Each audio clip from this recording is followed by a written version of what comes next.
بسم الله الرحمن الرحيم.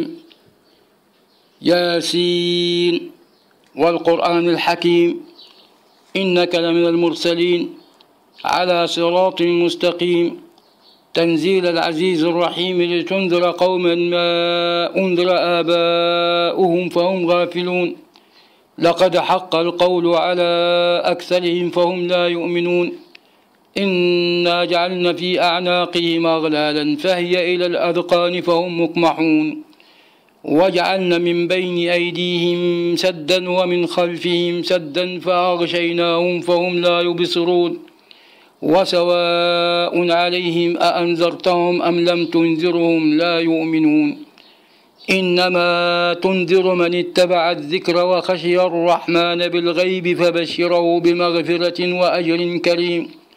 إنا نحن نحيي الموتى ونكتب ما قدموا وآثارهم وكل شيء أحصيناه في إمام مبين.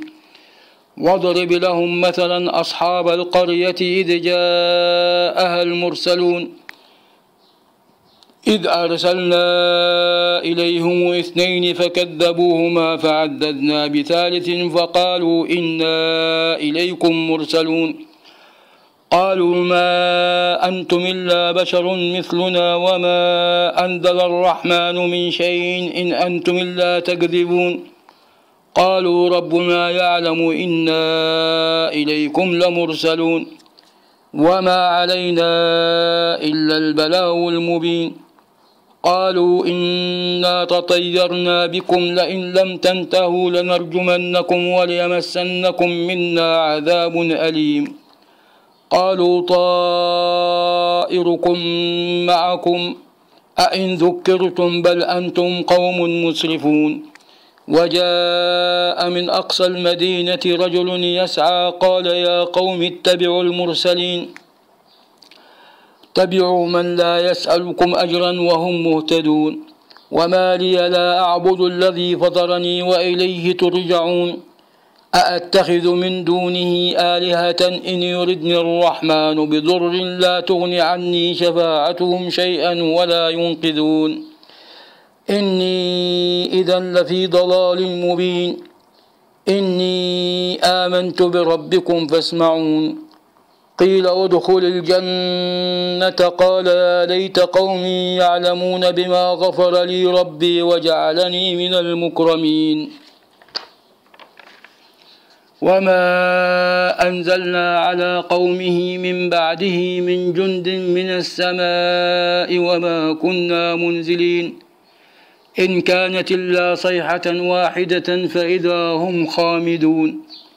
يا حسرة على العباد ما يأتيهم من رسول إلا كانوا به يستهزئون ألم يروا كما أهلكنا قبلهم من القرون أنهم إليهم لا يرجعون وإن كل لما جميع لدينا محضرون. وآية لهم الأرض الميتة أحييناها وأخرجنا منها حبا فمنه يأكلون وجعلنا فيها جنات من نخيل وأعناب وفجرنا فيها من العيون ليأكلوا من ثمره وما عملته أيديهم أفلا يشكرون. سبحان الذي خلق الأزواج كلها مما تنبت الأرض ومن أنفسهم ومما لا يعلمون. وآية لهم الليل نسلخ منه النهار فإذا هم مظلمون والشمس تجري لمستقر لها ذلك تقدير العزيز العليم. والقمر قدرناه منازل حتى عاد كالعرجون القديم لا الشمس ينبغي لها أن تدرك القمر ولا الليل سابق النهار وكل في فلك يسبحون. وآية لهم أنا حملنا ذريتهم في الفلك المشحون وخلقنا لهم من مثله ما يركبون وإن نشأ نغرقهم فلا صريخ لهم ولا هم ينقذون إلا رحمة منا ومتاعا إلى حين. وإذا قيل لهم اتقوا ما بين أيديكم وما خلفكم لعلكم ترحمون وما تأتيهم من آية من آيات ربهم